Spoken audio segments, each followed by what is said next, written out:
पप्पू ने घर का दरवाजा निकाला और कंधे पे रख के बाजार में गया। एक आदमी ने पूछा, ओ भाई, क्या दरवाजा बेचना है? पप्पू बोला, नहीं, ताला खुलवाना है, चाबी गुम हो गई है। हंसो मत, जोक अभी बाकी है। आदमी पप्पू से बोला, अगर घर में चोर घुस गए तो? पप्पू बोला, अंदर कैसे जाएगा, दरवाजा तो मेरे पास है।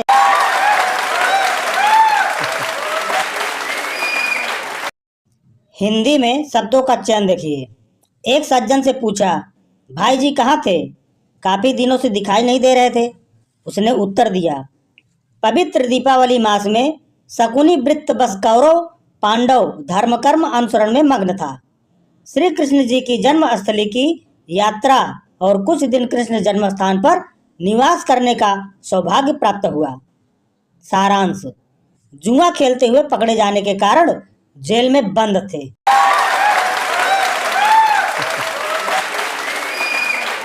लड़कों की सुंदरता के पैमाने। एक महीने का 10,000 कमाने वाला बदसूरत दिखता है। 10 से 25,000 कमाने वाला ठीक ठाक दिखता है।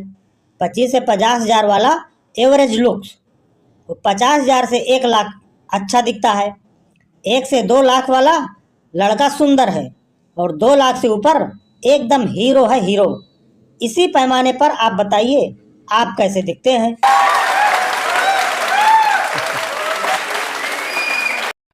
एक दिन मास्टर साहब पैसे निकालने एटीएम गए तो एटीएम खराब था।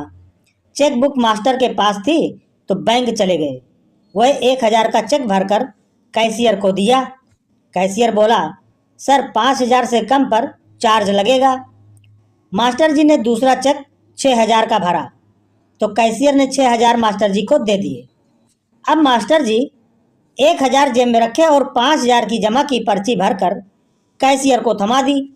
अब कैशियर काट खाने वाली नजरों से घूर रहा था। मास्टर जी बोले, ये जो नियम बनाने वाले साहब हैं ना, उनको ट्यूशन मैंने ही पढ़ाया था, बोल देना गुरुजी आए थे।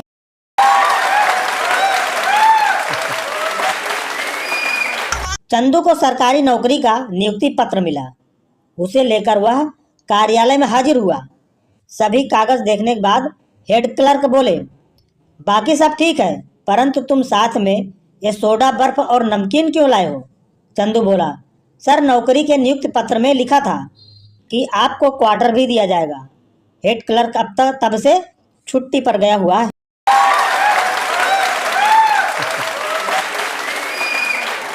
लखनऊ में एक तोता रोज सुबह अपने मालिक को उठाने के लिए कहता, हुजूर जागिए, तारे मध्यम हो गए, चांद चांदनी सब सो गए, आपने भी तो काम पर जाना है। फिर मालिक का तबादला पंजाब में हो गया।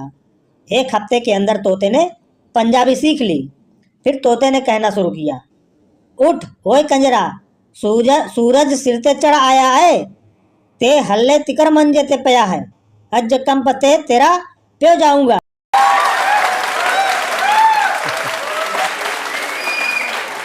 एक गांव में बाढ़ आई तो मीडिया वाले ग्राम सरपंच के पास गए और बोले, आपके गांव की आबादी सरकारी रजिस्टर में 500 है और नदी से अब तक 900 निकाले जा चुके हैं, ऐसा कैसे? सरपंच बोला, रजिस्टर का हिसाब सही है, क्या है कि हमारे गांव में किसी ने हेलीकॉप्टर नहीं देखा है। वो आर्मी वाले इनको निकाल के किनारे करते हैं और हेलीकॉप्टर पे चढ़ने के लिए फिर से पानी में कूद जाते हैं। भगवान झूठ न बुलाए, मैं खुद ही 9-10 बार पानी में कूद चुका हूँ।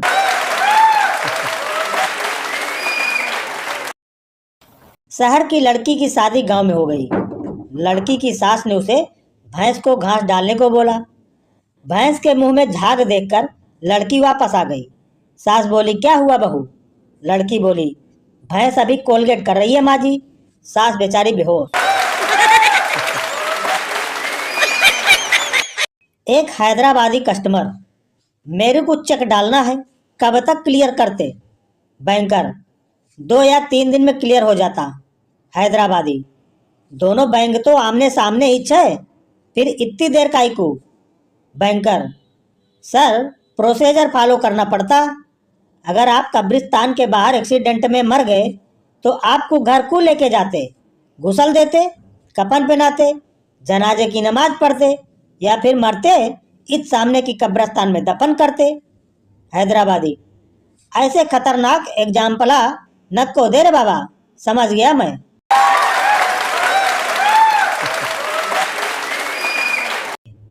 एक आदमी के फोन पर अनजान नंबर से कॉल आया। लड़की, क्या आप शादीशुदा हैं? आदमी, नहीं, पर आप कौन हो? लड़की, तुम्हारी बीवी। आज घर आना फिर बताऊंगी। थोड़ी देर बाद फिर अनजान नंबर से कॉल आया तो लड़की बोली, क्या आप शादीशुदा हो? आदमी बोला, हाँ, पर आप कौन? लड़की बोली, तुम्हारी गर्लफ्रेंड धोखेबाज। आदमी बोला, सारी यार, मुझे लगा मेरी बीबी है। लड़की बोली, बीबी ही हूँ कुत्ते, आज तो बस तू घर आ जा।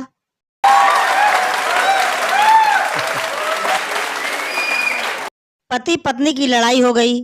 आधा दिन चुपचाप गुजारने के बाद पत्नी पति के पास आई और बोली, इस तरह झगड़ते अच्छे नहीं लगते, एक काम करते हैं, थोड़ा आप कंप्रोमाइज करो, थोड़ा मैं करती हूँ। पति बोला, ठीक है, क्या करना है बोलो।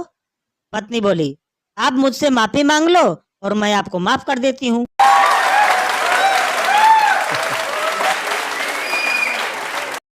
खतरनाक बच्चा। टीचर, सबसे ज्यादा गुस्सा कौन करता है, लड़के या लड़कियां? पप्पू बोला, लड़कियां। टीचर बोली, कैसे? पप्पू बोला, मैम, अगर आगे बैठी पूजा मुझे किस करे तो मैं बिल्कुल गुस्सा नहीं करूंगा, पर अगर मैं उसे किस करूं तो वो जरूर गुस्सा करेगी।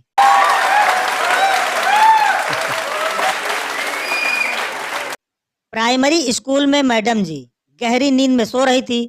तभी कलेक्टर साहब आ गए। मैडम जी पकड़ी गई। बहुत देर उठाने के बाद मैडम की नींद खुली।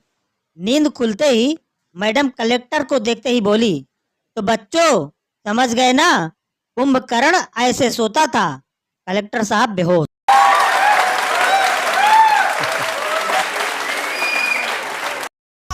बैंक का कस्टमर, अगर मैं आज चेक जमा करूं तो वो कब क्लियर होगा? क्लर्क, 3 दिन में।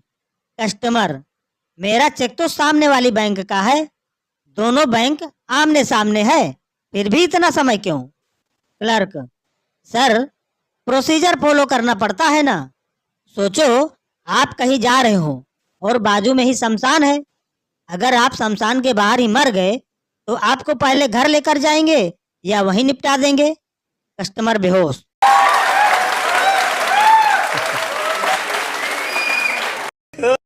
बेटा, माँ, लव मैरिज करने से घर वाले नाराज होते हैं क्या?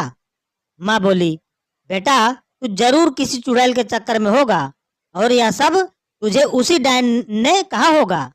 लड़कियां तो बस लड़कों को फंसाने में लगी रहती हैं, जहाँ अच्छा लड़का दिखा शुरू हो गई। बेटा, इनसे बच के रहना, ये बहुत मक्कार और कमीनी होती हैं और इनका तो खानदान भी। बेटा बोला, बस माँ, ऐसा कुछ नहीं है, वो तो पिताजी बता रहे थे कि आप दोनों की लव मैरिज हुई थी।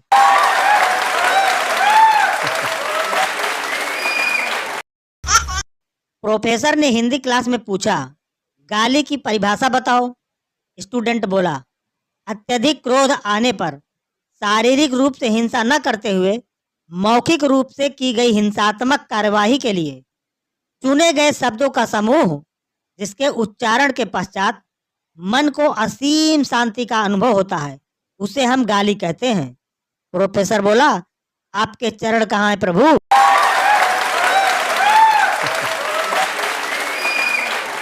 रात के 2 बजे चाची का मोबाइल बजा। चाचा चौंक कर उठा। देखा मोबाइल पर एक मैसेज था, ब्यूटीफुल। चाचा ने तुरंत चाचू को उठाया और गुस्से से पूछा, यह क्या है? तुम्हें ब्यूटीफुल का मैसेज किसने भेजा है? चाची भी चकरा गई। यह 50 की उम्र में उसे ब्यूटीफुल कौन कहेगा भला? जब उसने मोबाइल हाथ में लिया तो झल्ला कर चाचा को थप्पड़ जड़ दिया और बोली, चश्मा लगाकर मोबाइल उठाया करो, ब्यूटीफुल नहीं, बैटरी फुल लिखा है।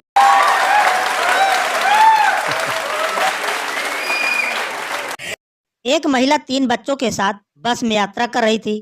कंडक्टर बोला, मैडम, इन बच्चों का टिकट लगेगा, उम्र बताओ।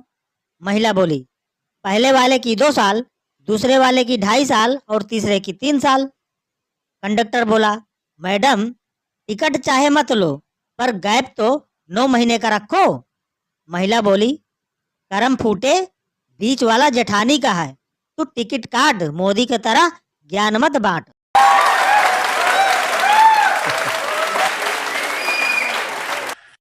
एक टैक्सी चालक को चलती हुई टैक्सी में बैठे पैसेंजर ने पीछे से ठीक कुछ कहने के लिए टैक्सी चालक के कंधे पर हाथ रखा ही था कि चालक जोर से चीखा, घबराया और टैक्सी का संतुलन खो बैठा। टैक्सी फुटपाथ पर चढ़ गई। पैसेंजर भी गलती से लज्जित था।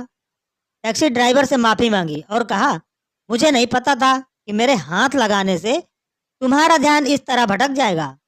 टैक्सी ड्राइवर ने चिढ़ने या नाराज होने के बजाय बड़ी विनम्रता से कहा, साहब आपकी गलती नहीं है, टैक्सी चलाने का आज मेरा पहला दिन है। पिछले 25 साल से मैं मुर्दे ढोने वाली गाड़ी चला रहा था।